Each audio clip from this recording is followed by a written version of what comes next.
તો આ તરફ બનાસકાંઠામાં કોરોનાની એન્ટ્રી થઈ છે।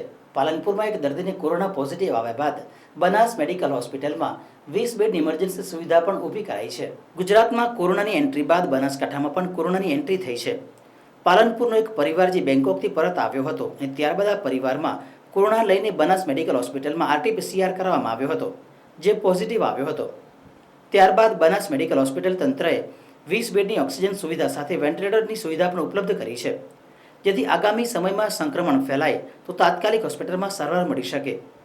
જો કે જિલ્લાના આરોગ્ય વિભાગે પણ કોરોના પોઝિટિવ રિપોર્ટને લઈને જિલ્લાની PHCને પણ સૂચના આપી છે।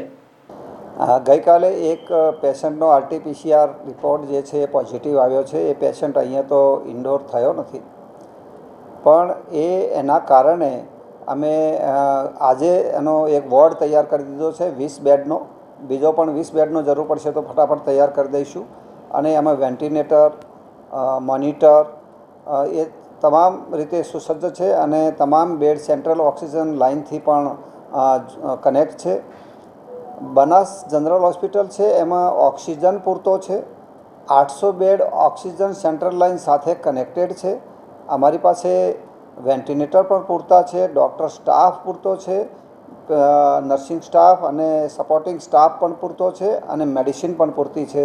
એટલે કોઈ પણ પરિસ્થિતિ આવશે તો બનાસ જનરલ હોસ્પિટલ છે એ પહોંચી વળવા માટે તૈયાર છે।